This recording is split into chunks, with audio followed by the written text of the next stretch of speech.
సమావేశం యొక్క ముఖ్య ఉద్దేశం మేము గెలిచిన తర్వాత పెద్దలు ప్రకాష్ రెడ్డి గారు, ఎంపీ గారు కావ్య గారు, నాగరాజు గారు, మిగతా శాసనసభ్యులు అందరం కూడా జిల్లాలో కొన్ని ప్రక్షాళన చేయవలసిన అవసరం ఉన్నదని భావించి యూనివర్సిటీ కానివ్వండి, ఎంజిఎం కానివ్వండి, మున్సిపల్ కార్పొరేషన్ కానివ్వండి, ఇలాంటి మెయిన్ సంస్థల్ని ప్రక్షాళన చేయడానికి కొన్ని నిర్ణయాలు తీసుకోవడంలో భాగంగానే ఈరోజు యూనివర్సిటీకి రావడం జరిగింది. మన ప్రియతమ నాయకులు ముఖ్యమంత్రి రేవంత్ రెడ్డి గారు ప్రత్యేకంగా యూనివర్సిటీ మీద కూడా ప్రత్యేక శ్రద్ధ అది వరంగల్ యూనివర్సిటీ మీద పెట్టడం జరిగింది. అందులో భాగంగానే ఇక్కడ ఏమేమి అవసరం ఉన్నాయి, డీటెయిల్ ప్రాజెక్ట్ రిపోర్ట్ తయారు చేయండి, ఇక్కడ యూనివర్సిటీ పరిస్థితులు ఏంటి, బాగోగులు ఏంటి అనే దాని మీద ఇవాళ అవుట్లైన్స్ మీటింగ్ పెట్టుకోవటం జరిగింది. వచ్చే నెల 23వ తారీఖు రోజు మళ్ళీ కూర్చుంటున్నాం. ఏదో వచ్చినాం అయిపోయింది పోయినాం కాకుండా వచ్చే నెల 23వ తారీఖు రోజు మళ్ళీ కూర్చునేటట్టు ఇవాళ కొన్ని తీర్మానాలు కూడా చేయటం జరిగింది. యూనివర్సిటీ ల్యాండ్స్ విషయంలో నిష్పక్షపాతంగా విజిలెన్స్ ఎంక్వైరీతో పాటు వేయటం జరిగింది. వాటిని ఎంతవరకు వచ్చింది అనే దాని మీద ఒకటి. కొంచెం ల్యాండ్ గతంలో పోలీస్ స్టేషన్కి ఇవ్వటం వలన దాన్ని సుమారు 20 ఎకరాల దాకా అటు పోవటం వల్ల దాంట్లో వారితోటి కూడా చర్చించి ఆ ల్యాండ్ని మనకు అవసరం ఉన్న కాడికి మనం వాళ్ళకి ఇచ్చి మనం తీసుకోవటానికి ఒక తీర్మానం అనేది చేయటం జరిగింది. కాంపౌండ్ వాళ్ళ విషయంలో కానీ ఇతర చాలా విషయాలలో చేయటం జరిగింది. ముఖ్యంగా ఇక మహిళల హాస్టల్స్లలో డైనింగ్ హాల్ గురించే కానివ్వండి, వివిధ వాటి మీద సెంట్రల్ ఫండ్స్కి రావాల్సిన వాటి మీద కావ్య గారు, ఎంపీ గారు మాట్లాడతారు. వాటి గురించి కూడా తేవటానికి ఎవరెవరం ఎట్లా చేయాలి అందరం కలిసి ముఖ్యమంత్రి గారి దగ్గరికి డిపిఆర్ తయారు చేసిన తర్వాత వారి దగ్గరికి 23వ తారీఖు నాడు మరో సమావేశం, ఫైనల్ సమావేశం అయిపోయినాక ఆ లోపల అన్నీ తయారు చేసి ఉంటాయి కాబట్టి మళ్ళా ముఖ్యమంత్రి గారు అందరం వెళ్ళి వీటి మీద సబ్మిట్ చేసి వాటి మీద తీసుకురావడానికి ఒక నిర్ణయానికి రావటం జరిగింది. ఎందుకు చెప్తున్నానంటే ఇవన్నీ తెలంగాణ ఉద్యమంలో ఏదైతే కేసీఆర్ గారు దీక్ష చేసిండ్రో, నిన్న ఆవాస్ దీక్షన ఏదో దీక్ష పెట్టింది కదా, అది దాని యొక్క దీక్ష వెనుక ఉన్న కుట్రాలు తెలుసు, మనకు అన్నీ తెలుసు. దానికి మద్దతు తెలిపింది రాష్ట్ర వ్యాప్తంగా తెలంగాణలో మొట్టమొదట మద్దతు తెలిపింది కాకతీయ యూనివర్సిటీ విద్యార్థులు. ఇలా విద్యార్థులు వారు ఎంబట్లేరు ఎవరు కూడా. ఎందుకంటే వచ్చిన తర్వాత గెలిచిన తర్వాత తిరుగుబాటు ఉండొద్దు, ప్రశ్నించేవారు ఉండొద్దు అని యూనివర్సిటీలని నిర్వీర్యం చేసి ప్రైవేట్ యూనివర్సిటీలకు దానదత్తం చేసి రిజర్వేషన్లని నిర్వీర్యం చేసి కేవలం మల్లారెడ్డి, పల్లా రాజేశ్వరరెడ్డి వాళ్ళకే పరిమితం అయ్యే విధంగా, ఎందుకంటే యూనివర్సిటీలో నిర్వీర్యం చేస్తే ఎవరు మాట్లాడరు ఇక్కడ ఇక. కాబట్టి అప్పుడు పోరాటం చేసినటువంటి విద్యార్థులు, అప్పుడు యూనివర్సిటీలో ఒక్కొక్కరి మీద 50 కేసులు 100 కేసులు పెట్టినటువంటి విద్యార్థులు ఇవాళ ఎవరైనా మీ వెంట ఉన్నారా? ఓ దొంగ దీక్ష చేసింది కాకుండా దిగ్విర్యం చేసి అప్పులపాలు చేసి యూనివర్సిటీని సర్వనాశనం చేసి పారేసిండు. ఇలా ఏం ఫ్యాకల్టీస్ ఉన్నాయి, ఏం అభివృద్ధి చేసిండు, ఏమున్నది అనేది మీ అందరికీ కళ్ళ ముందు కొట్టొచ్చినట్టు అవుపడుతున్నది. ఇవాళ ఇక్కడ ఇలా అసలు తిరుగుబాటు చేయడానికి ఎక్కడ ఏది లేకుండా నిరసన తెలపడానికి లేకుండా చేసిన ఆ రోజు యూనివర్సిటీలు ఇవన్నీ చేయబట్టే కదా తెలంగాణ ఉద్యమంలో కీలక పాత్ర. మీ 10 ఏళ్ళల్లా మీరెన్నడన్నా స్వేచ్ఛగా వచ్చి ఇట్లా యూనివర్సిటీలా ఎన్నడన్నా రాజకీయ నాయకులు రివ్యూ పెట్టిందానే ఇవాళ ఎలక్షన్ లేవు, మాకు ఏం లేవు, ఇప్పుడు మీతో పని కూడా ఏం లేదు మాకు. వాస్తవం చెప్పాలంటే మేము అట్లా చేయలే. మేము వచ్చి ఇక్కడికి ఏమేమి అవసరాలన్నా ఏమేమి తీర్చాలి అని మేము ఒక నెల రోజులకి కూడా మేము అందరం కూడా అనుకొని ఇవ్వాల. ప్రకాష్ రెడ్డి గారికి వేరే ప్రోగ్రామ్స్ ఉన్నాయి, ఇలా అన్నిటికీ ఉండాలని చెప్పి నాగరాజు గారు, మహబూబ్ నగర్ సీఎం గారు ప్రోగ్రాం కూడా ఉండి ఇవ్వాలి మాకు. అంటే విద్యార్థులకు కూడా, విద్యార్థుల సమస్యల మీద కూడా, పార్ట్ టైం వాటి మీద కానీ వీటన్నిటి మీద కూడా చర్చించినాం. త్వరలోనే ఒక నెల 2 నెలల్లో యూనివర్సిటీని కూడా, ఎందుకంటే యూనివర్సిటీని మేము డిస్ప్లే చేస్తే చూస్తే దాని మీద ఎన్ని వనరులు ఉన్న యూనివర్సిటీ ఇక్కడ ఒక కాకతీయ యూనివర్సిటీ అనిపించింది. వెనకటికి వెళ్ళి మనము ఏది వాటిని ఏమంటారు, ఇంకుడు గుంతలు తిరిగా 14 గుంటలు పెట్టించి దాన్ని ఉన్నాయంట. అది నిజంగా కూడా బయట వాటర్ ఇది చేయకుండా అండర్ గ్రౌండ్ డ్రైనేజ్ కూడా దీనికి విస్తరించేటట్టు యూనివర్సిటీకి మనం అవుట్ గోయింగ్ లేదు, ఇన్కమింగ్ లేదు, ఈ కాంపౌండ్లో పట్టించి అవన్నీ కూడా డెప్త్గా చర్చించడం జరిగింది. మేము కొన్ని తీర్మానాలు చేయడం జరిగింది, వాటిని సంతకాలు పెట్టి అవన్నీ కూడా ఇంప్లిమెంట్ చేయడానికి పోతుంది. మీ ముగ్గురం ఎమ్మెల్యేలము అలాగే గౌరవనీయులు డాక్టర్ కడం కావ్య ఎంపీ గారితో సహా వచ్చి ఈరోజు కాకతీయ యూనివర్సిటీలో ఉన్న అన్ని ఫ్యాకల్టీస్ కానివ్వండి లేక వివిధ అంశాలపైన కూలంకషంగా చర్చించడం జరిగింది. అలాగే డెవలప్మెంట్ యాక్టివిటీస్ ఏం జరగాలి, ఇంకా ఏం చేయాలి, ఎందుకు ఇంత శ్రద్ధ చూపెడుతున్నామంటే మా గౌరవ ముఖ్యమంత్రి గారు ఒక మాట ఇచ్చారు, కాకతీయ యూనివర్సిటీని కూడా ప్రక్షాళన చేస్తాను. సో ఆ ఉద్దేశంతో ఇక్కడ ఏమి లొసుగులు ఉన్నాయి, ఎంత భూమి అన్యాక్రాంతమైంది యూనివర్సిటీకి, ఆల్రెడీ విజిలెన్స్ ఎంక్వైరీ నడుస్తుంది. తప్పనిసరిగా ఆ భూమిని మళ్ళీ యూనివర్సిటీకి తీసుకొచ్చే విధంగా, అలాగే పోలీస్ క్యాంప్ లైన్ వారు కూడా కొంత భూమిని ఆక్రమించడం ఇన్ ద సెన్స్ అప్పుడు ఉన్న పరిస్థితులతోనే అక్కడ పోలీస్ స్టేషన్కు కేటాయించడం జరిగింది. సో దానిపైన కూడా ఇంకొక 10 ఎకరాలు యూనివర్సిటీకి కావాల్సిన బిల్డింగ్స్ కోసం అవసరం ఉన్నదని వారు తీర్మానంలో పెట్టడం జరిగింది. ఇలా పలు అంశాలపైన సెంట్రల్ నుండి ఇంకేం ఫండ్స్ రావాలి, యూజీసీ నుండి ఏం రావాలి, అలాగే నాక్ నుండి ఏం కావాలి, ఇంకపోతే మన ఎవరైతే పార్ట్ టైం లెక్చరర్స్ ఉన్నారో వాళ్ళ యొక్క జీత భత్యాలు, వారి యొక్క పే స్కేల్ రివిజన్ పైన కానీ అన్ని విషయాలపైన కూలంకషంగా చర్చించాక ఒక డిపిఆర్ తయారు చేయమన్నాం. తయారు చేసినాక దాన్ని తప్పనిసరిగా గౌరవ కడియం కావ్య డాక్టర్ ఎంపీ గారితో, తర్వాత నాయన రాజరెడ్డి గారు, పెద్దలు ప్రకాష్ రెడ్డి గారు, మీ అందరం ఎమ్మెల్యేలు తప్పనిసరిగా కాకతీయ యూనివర్సిటీ అంటే ఒక హిస్టారికల్ ఉంది. దీనికి ఇక్కడ ఎంతోమంది విద్యార్థులు ఉద్యమం చేసిన విద్యార్థులు ఉన్నారు. తమ ప్రాణాలను సైతం లెక్క చేయకుండా తెలంగాణ కోసం కొట్లాడి ఎన్నో కేసులలో సోదరులు జైల్లోకి పోయి వచ్చిండ్రు. సో వారి క్షేమ కోసం, రాబోయే తరాని కోసం అన్ని విధాల, ఈవెన్ ఫిజికల్ ఎడ్యుకేషన్ కూడా కొన్ని సమస్యలు చెప్పారు. స్పోర్ట్స్ని కూడా ఈ మన యూనివర్సిటీలో ఒక ఎడ్యుకేషన్ హబ్గా ఉన్నది కాబట్టి దాన్ని కూడా ఇంకా ఏమేమి కావాలి, వాటికి ఫెసిలిటీస్, పలు అంశాలపైన చర్చించి వీటన్నిటిని కూడా మేము అందరం కలిసి గౌరవ ముఖ్యమంత్రి గారి దగ్గర తీసుకెళ్ళి ఈ యొక్క డిపిఆర్ని సబ్మిట్ చేసి తప్పనిసరిగా విద్యార్థులకు చాలామంది విద్యార్థినులు హాస్టళ్ళలో ఉన్నారు, వాళ్ళు ఇబ్బంది పడుతున్నారని, అలాగే డాక్టర్ లేకుండా ఉన్నారని వాటిపైన కూడా, తర్వాత మళ్ళీ మన ఆర్ట్స్ అండ్ సైన్స్ కాలేజ్ పలు కాలేజీలకు అక్కడ హాస్టల్ కావాలని, ఇలా పలు అంశాలు మేము చర్చించి తప్పనిసరిగా అక్కడ హాస్టల్స్ కోసం ఏమేమి డెవలప్మెంట్ యాక్టివిటీస్ కోసం తప్పనిసరిగా గౌరవ ముఖ్యమంత్రి దృష్టికి తీసుకెళ్ళి ఈ కాకతీయ యూనివర్సిటీ మన దేశంలో ఒక మంచి పేరు ప్రఖ్యాతలు వచ్చేటట్టు పోటీ పడే దిశగా, ఎందుకంటే స్పోర్ట్స్లో కూడా కాకతీయ యూనివర్సిటీకి ఒక హిస్టరీ ఉన్నది. ఆల్ ఇండియా యూనివర్సిటీస్లో 82, 83 ప్రాంతంలో గోల్డ్ మెడల్ తెచ్చిన ఘనత ఈ యొక్క స్పోర్ట్స్ మన కాకతీయ యూనివర్సిటీకి ఉంది. కాబట్టి ఆల్ ఇండియా యూనివర్సిటీలో అలాంటిది మళ్ళీ పునర్దర్శ రావాలని పెద్దలు మా సోదరుడు చెప్పినట్టుగా గత ప్రభుత్వంలో తుగ్లక్ పాలన అయింది. ఆ తుగ్లక్ పాలనలో మీకు చూశారు ఎట్లుండో, అందరు త్యాగాలు చేసి ఉద్యోగాలు లేక ఎంతోమంది విద్యార్థులు గడ్డాలు మీసాలు పెంచుకొని ఏం చేయలేని పరిస్థితులు ఉన్న తరుణంలో మీరందరూ ఆశీర్వదించినాక, కాంగ్రెస్ ప్రభుత్వం వచ్చినాక సుమారుగా ఇప్పుడు 50,000 పైచిలకు ఉద్యోగాలు ఇవ్వడం జరిగింది. తప్పనిసరిగా ఇంకా మళ్ళీ ఇప్పుడు ఇమీడియట్లీ మళ్ళీ సెకండ్ నోటిఫికేషన్ కూడా టెట్ పైన, తర్వాత వివిధ ఎంప్లాయీస్ పైన కూడా ఇవ్వడం జరిగింది. తప్పనిసరిగా ఇక్కడ ఉన్న స్టూడెంట్స్ను కాపాడుకునే దిశగా, అలాగే ఈ యొక్క కాలేజీని కూడా కాపాడే దిశగా, యూనివర్సిటీని కాపాడే దిశగా మేము ముందుకెళ్తున్నాం. సో తప్పనిసరిగా మీ అందరి సహాయ సహకారాలు ఉంటాయని, అలాగే విద్యార్థుల నుండి కూడా ఎలాంటి సమస్యలు ఉన్నా ఆ సమస్యలు మా దృష్టికి తెస్తే తప్పనిసరిగా వాటిని కూడా మేము కూలంకషంగా పరిశీలించి గౌరవ ముఖ్యమంత్రి దృష్టికి తీసుకెళ్తామని ఈరోజు ఫస్ట్ మీటింగ్ ఫస్ట్గా అయింది.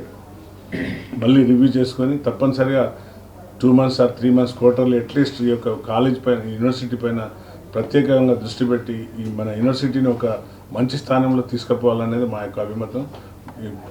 గతంలో లాగా ప్రైవేట్ కాలేజీలకు అంటగట్టి ఇక్కడ భూదందాలు చేసిన వాళ్ళు కూడా ఉన్నారు. తప్పనిసరిగా వాటిపైన చర్యలు ఉంటాయని తెలుపుతున్నాను. ఎగ్జిక్యూటివ్ కౌన్సిల్ తోటి మరియు రిజిస్ట్రార్ గారితో తర్వాత వైస్ ఛాన్సలర్ గారితో నేను మరియు మన వరంగల్కి సంబంధించిన వరంగల్ వెస్ట్ ఎమ్మెల్యే గారు, పరకాల ఎమ్మెల్యే గారు, వర్ధన్పేట ఎమ్మెల్యే గారు అందరం కలిసి ఒక రివ్యూ మీటింగ్ లాగా పెట్టుకున్నాము. మీరు అందరూ చూస్తున్నారు, గత 10 రోజుల నుంచి లేదా మొన్న సీఎం గారు వచ్చిపోయిన కానించి మన వరంగల్కి వివిధ అభివృద్ధి పనుల కోసము దాదాపు 4,500 కోట్ల నిధులు రిలీజ్ చేయడానికి శాంక్షన్ చేశారు. అట్లాగే ఎన్నో సంవత్సరాల నుంచి పెండింగ్లో ఉన్న అండర్ గ్రౌండ్ డ్రైనేజ్ దానికోసం కూడా మనము జియో రిలీజ్ చేశాము. ఇట్లా వివిధ అంశాలకి ఇప్పుడు ఇదంతా కూడా మా సమిష్టి కృషి ఏంటి అంటే, ఒకటి వరంగల్ మామ్నూర్ ఎయిర్పోర్ట్ రావడం కానీ, తర్వాత కోచ్ ఫ్యాక్టరీ కూడా వచ్చింది మనకి, అట్లాగే మెగా టెక్స్టైల్ పార్క్ వచ్చింది. దానికి సంబంధించి దేశంలోనే 7 ప్లేసెస్లలో పిఎం మిత్రాకి సెలెక్ట్ అయింది. అందులో మన మెగా టెక్స్టైల్ పార్క్ ఒకటి. అట్లాగే వీళ్ళు అంటున్నారు ఢిల్లీ పర్యటనలో ముఖ్యమంత్రి గారు 28 సార్లు వెళ్ళి 28 పైసలు కూడా వేయలేదని. అది పూర్తిగా అవాస్తవం. ఎందుకంటే ఇప్పుడు సంవత్సరం కూడా దాటలే, December 7th వస్తే సంవత్సరం అవుతుంది కాంగ్రెస్ ప్రభుత్వం ఏర్పడి. ఇప్పటికీ మనము కేంద్రం నుంచి ఇన్ని పర్యటనల ద్వారా తీసుకొచ్చింది దాదాపుగా 45,000 కోట్ల నిధులు. కొన్ని బ్యాక్వర్డ్ రీజియన్ ఫండ్ అనేది ఒకటి ఉంటుంది, అది 2019లో ఆగిపోయింది ఆ స్కీమ్. మన సీఎం గారు మొన్న పర్సూ చేసినాక మళ్ళీ అది స్టార్ట్ అయింది. దానికి సంబంధించి 450 కోట్లు రిలీజ్ అయినాయి. అంటే ప్రతిదీ కూడా ఇప్పుడు కోచ్ ఫ్యాక్టరీకి సంబంధించి కూడా దాదాపు 3 సార్లు 4 సార్లు మన సీఎం గారు అక్కడ వెళ్ళి రైల్వే మినిస్టర్ గారిని కలవడము, రిక్వెస్ట్ చేయడము, పర్సూ చేయడం జరిగింది. మధ్యలో కూడా కోచ్ ఫ్యాక్టరీ వరకు వెళ్ళలేము, జస్ట్ వేగన్ ఫ్యాక్టరీ వరకే మేము చేయగలము అని చెప్పి రైల్వే డిపార్ట్మెంట్ కారాఖండిగా చెప్పింది. అయినా కూడా మేము రిక్వెస్ట్ చేయడము, సీఎం గారు రిక్వెస్ట్ చేయడం, ఎమ్మెల్యేలు అందరం కూడా కంటిన్యూస్గా పర్సూ చేయడం వలన కోచ్ ఫ్యాక్టరీగా అది రూపాంతరం చెందింది. ఇప్పుడు దానికి ఆల్మోస్ట్ 2025 ఆగస్ట్ కల్లా మనకి పనులు అయిపోతాయి. అదేవిధంగా మేమందరం ఎమ్మెల్యేలు తర్వాత ఎంపీగా మేము ఎయిర్పోర్ట్ గురించి అక్కడ కూడా మొన్న రీసెంట్గా సివిల్ ఏవియేషన్ మినిస్టర్ గారిని కలవడం జరిగింది. దానికి సంబంధించి కూడా 2 సంవత్సరాలలో మనకి ఎయిర్పోర్ట్ వస్తుంది. ఇవన్నీ ఎందుకు చెప్తున్నా అంటే, వరంగల్లో ఎన్నో సంవత్సరాల నుంచి పెండింగ్లో ఉన్న ఈ ఇష్యూస్ని ఎవరు పట్టించుకున్నా అది ముఖ్యమంత్రి స్థాయి వ్యక్తి పట్టించుకొని అక్కడ కేంద్రంకి వెళ్ళి చేస్తేనే ఈ పనులు అవుతాయి. అందుకే ఇన్ని సంవత్సరాలు నానింది పెండింగ్లో పడిపోయినాయి, ఒక్క పని కూడా కాలే. సో ఒక్కొక్క అంశం పైన మేము సమిష్టిగా వెళ్ళి ఒక టీం వర్క్గా వెళ్ళి ముందుకెళ్ళి మాకు ఇది కావాలి అంటే మా సీఎం గారు కూడా 2వ రాజధాని లెవెల్లో వరంగల్ని అభివృద్ధి చేయాలన్న దిశగా ప్రతిదానికి కూడా ఆమోదం తెలుపుతున్నారు. అక్కడే సెంటర్లో ఏమేమి కావాలో అవన్నీ కూడా తీసుకొస్తున్నారు. ఆ విధంగా మనకి ఎయిర్పోర్ట్ రాబోతుంది, కోచ్ ఫ్యాక్టరీ వస్తుంది, తర్వాత మెగా టెక్స్టైల్ పార్క్ ఒకటి మంచిగా డెవలప్ అవ్వబోతుంది. తర్వాత వెల్నెస్ సెంటర్ అనేది కూడా చాలా సంవత్సరాల నుంచి ఇక్కడ కేంద్ర ప్రభుత్వ ఉద్యోగులు ఎవరైతే రిటైర్డ్ ఉన్నారో వాళ్ళందరూ హైదరాబాదో లేకపోతే ఇంకో దూర ప్రాంతాలకు వెళ్ళి 3 అవర్స్ జర్నీలు చేసుకొని జస్ట్ చిన్న టెస్ట్ల కోసం కూడా అంత దూరం వెళ్ళాల్సి వస్తుంది.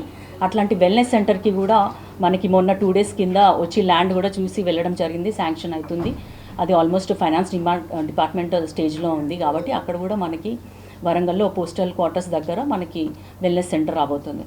ఇప్పుడు మేము కాకతీయ యూనివర్సిటీ మీద దృష్టి పెట్టినాం. ఎందుకు అంటే కాకతీయ వరంగల్ని ఒక ఎడ్యుకేషనల్ హబ్గా, ఒక ఇండస్ట్రియల్ హబ్గా, తర్వాత ఒక మెడికల్ హబ్గా అన్ని విధాలుగా డెవలప్ చేయాలి అన్న ముఖ్యమంత్రి గారి ముఖ్య ఉద్దేశం అనుసారంగా మేము కాకతీయ యూనివర్సిటీకి కూడా వచ్చి ఇక్కడ ఏమేమి ఉన్నాయి, ఏమేమి ప్రాబ్లమ్స్ ఉన్నాయి ఏంటి అని అడగడం జరిగింది.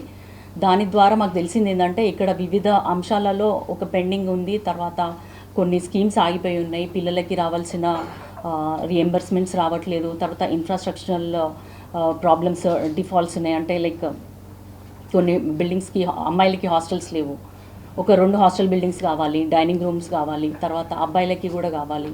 ఇక్కడ వీటి affiliated colleges arts and science కాలేజ్లో కూడా కావాలి. ఇంకొకటి ఏంటంటే స్టేట్ మొత్తంలో కూడా ఉమెన్కి సంబంధించిన ఇంజనీరింగ్ కాలేజ్ మన వరంగల్లోనే ఉంది, అది కూడా కేయూ పరిధిలో ఉంది. వాళ్ళకి కూడా కొన్ని సౌకర్యాలు కావాలి, హాస్టల్. ఎందుకంటే అమ్మాయిలకి సేఫ్టీ కోసమని ఎప్పుడైనా హాస్టల్ చూసుకుంటారు పేరెంట్స్ అక్కడ అడ్మిషన్ తీసుకోవాలంటే.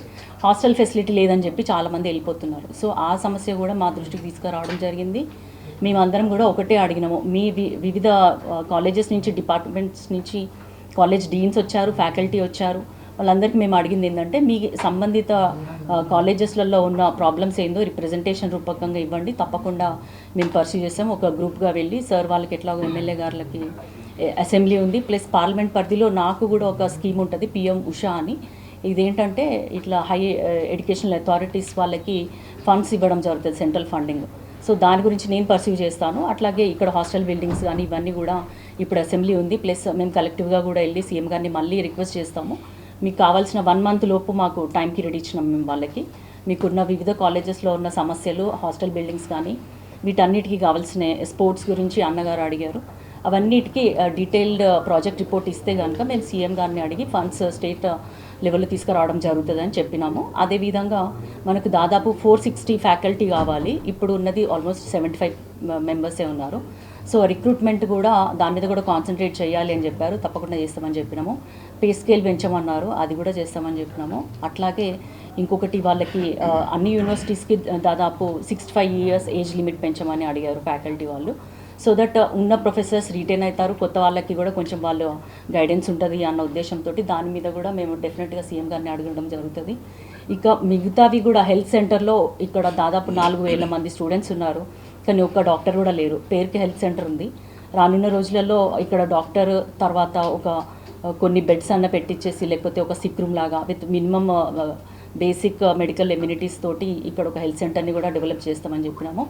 ఇక్కడ మన కాకతీయ యూనివర్సిటీకి last 2 years back A+ national accreditation అది కూడా వచ్చింది. అదేవిధంగా నేషనల్ వాటర్ కన్జర్వేషన్ వాళ్ళ ఫస్ట్ ప్రైజ్ మనకు రావడం జరిగింది. దాని ద్వారా మన ప్రెసిడెంట్ ద్రౌపది ముర్ము గారి చేత ఇక్కడ వాళ్ళ మేడం గారికి అవార్డు ఇవ్వడం జరిగింది.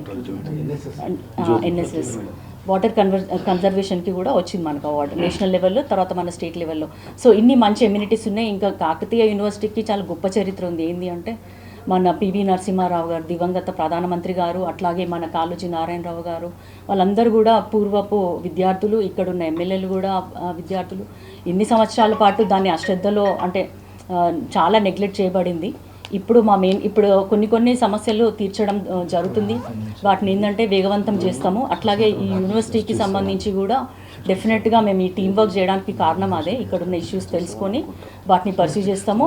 ఈ ఒక్క మీటింగ్ చేసాము, తర్వాత ఇంకెప్పుడో సంవత్సరం కలిసాము అది కాకుండా నెక్స్ట్ మంత్ వితిన్ మంత్ లోపే, ఇప్పుడు నవంబర్ 30th అయితే మళ్ళీ December 23rd మళ్ళీ ఒక రివ్యూ మీటింగ్ పెట్టుకొని ఇంకేమేమి చేయొచ్చు అనేది డీటెయిల్ ప్రాజెక్ట్ రిపోర్ట్తో పాటు మళ్ళీ మీ ముందుకు కలుస్తాం. Thank you. ఒక్క నిమిషం థ్యాంక్ యూ. చాలా లేట్ అయిపోయింది మేడం. తెలంగాణ రాష్ట్రం ఏర్పడింది 2014 నుండి 2024 వరకు 54 పార్లమెంట్ సమావేశాలు మీటింగ్ జరిగింది. పార్లమెంట్ సమావేశంలో జరిగిన నిర్ణయాలు వాళ్ళకు అనుగుణమైనటువంటి నిర్ణయాలు గత 10 ఏళ్లలో ఇట్లా ఇంతమంది ఎమ్మెల్యేలు ఒక ఎంపీ కలెక్టివ్గా వచ్చి యూనివర్సిటీని విజిట్ చేసిన దాఖలాలు ఏమైనా ఉన్నాయా? ఇప్పుడు ఏంటి అంటే హ్యాండ్ ఇన్ హ్యాండ్, అంటే అధికారులు మేము కలిసికట్టుగా వెళ్తాము, ప్రతిదీ కూడా మా అబ్జర్వేషన్లో ఉంటుంది. అంతకుముందు జరిగినట్టు తప్పకుండా అసలు జరిగే అవకాశం లేదు. ప్రతిదీ కూడా మేము ఇంతకుముందు వైస్ ఛాన్సలర్ గారికి, రిజిస్ట్రార్ గారికి కూడా చెప్పినాము. ఏదైనా కానీ మీ వరకు వచ్చిన రిప్రజెంటేషన్ వెంటనే మా దగ్గరికి రావాలి. ఇక్కడ అంతా కూడా ట్రాన్స్పరెన్సీ మెయింటైన్ చేయాలి. ల్యాండ్ ఎంక్రోచ్మెంట్స్ అంటే ఇంతకుముందు అన్నగారు మీకు చెప్తారు, ఒక తీర్మానం కూడా చెప్పినాము. ఏంటంటే ఇంతవరకు ఒక్క నిమిషం, ఇంతవరకు ఏ ఎమ్మెల్యేలు ఎవరు వచ్చినా కానీ బయట వెళ్ళి కలిస్తే విద్యార్థులు టెంట్ వేసినా, అధ్యాపకులు టెంట్ వేసినా ఆడడానికి వచ్చిపోయిన తప్ప ఇట్లా రివ్యూ ఎన్నడూ పెట్టిన హిస్టరీ లేదు. ఇవాళ విద్యార్థుల గురించి హాస్పిటల్ నుంచి మొదలు పెడితే ప్రతిదీ హాస్టల్ దాకా మనం డిస్కషన్ ఇప్పుడు ఇన్ని చెప్పిన పాయింట్స్ దీని మీద, అంటే ఎంత డెప్త్గా రివ్యూ అయింది. ఈ రివ్యూలో 20 days తర్వాత రాబోయే డేట్ కూడా ముందే అనౌన్స్ చేస్తాం మేము, December 23rd అని. అంటే ఎంత కమిట్మెంట్ తోటి ఉన్నామనేది ఒకటి. దీనికి తోడు మేము గతాన్ని ఇప్పుడు మేము ఎంతైతే మంచి చేసేది చెప్పుకుంటున్నామో గతంలో నాశనం చేసేది కూడా చెప్పాలి కదా. గతంలో అసలు దానికి తాడు బొంగరం లేకుండా యూనివర్సిటీని ఎంత నిర్వీర్యం చేసింది అనేది కూడా విద్యార్థులు గమనించాలనే ఉద్దేశంతో మీరు చెప్పటం, వ్యత్యాసం కూడా మీకు తెలియాలి, కమిట్మెంట్ తెలియాలి. ఇవాళ మొన్న ముఖ్యమంత్రి గారు వచ్చారు, 6,000 కోట్లు ఇచ్చిపోయారు. అయినా ఇవాళ మేము ఇక్కడ ముఖ్యమంత్రి గారు సభకు పోకుండా ఇక్కడ ఆగి మేము ఇంతమంది మేము ఇక్కడ దీన్ని వచ్చి ఇంత డెప్త్గా రివ్యూ చేస్తున్నామంటేనే మీరు అర్థం చేసుకోండి. ప్రతిదీ కూడా ఏ చిన్నది కూడా వదిలిపెట్టకుండా ఈ 22 రోజులు టైం ఇచ్చింది కూడా ఒక డీటెయిల్గా తయారు చేసి ఇస్తే అందరం కలిసి, ఇంక్లూడింగ్ ఆఫీసర్స్, ఇప్పుడు కొత్తగా పాలకవర్గం వచ్చింది, పాలకవర్గం మీద మాకు నమ్మకం ఉన్నది. ఒక్కరు తప్పు చేసినా మిగతా 8 మంది వ్యతిరేకించేటోళ్ళు అందులో ఉన్నారు. అక్కడ ఎక్కడ కూడా కాంప్రమైజ్ కారు. దానికి తోడు మేము ప్రజాప్రతినిధులం కూడా ఎక్కడ కాంప్రమైజ్ కాకుండా పోవాలన్నది. మీరు చెప్పింది చూసిందా, పీడీ యాక్ట్ అనేది చాలా తక్కువ చెప్పేది. మీరు రాబోయే రోజులు మీరే చూస్తారు. విన్నారా? మేము ఇవాళ ఒక్కరోజు చోట వచ్చిపోయేది కాదు. విద్యార్థులు కూడా ప్రతి సమస్యకు పరిష్కారం అనేది ఉంటుంది. ఆవేశాలకో వాటికి వీటికి పోయి ఒక క్షణిక ఆవేశంతో అన్నిటినీ నష్టపరచుకోకండి. సమస్య అనేది మేము ఇక్కడ మీకు అందుబాటులో ఉంటాం. సమస్యను చూసి పారిపోయేటోళ్ళం కాదు. సమస్య దగ్గరకు వచ్చి పరిష్కారం కోసమే వెతకడానికి మేము వస్తాం. మీరు దాన్ని ఏదున్నా ఆన్ పేపర్ క్లుప్తంగా చర్చించడానికి ముందుకు రండి. సార్, ఒక చిన్న సబ్మిషన్ సార్.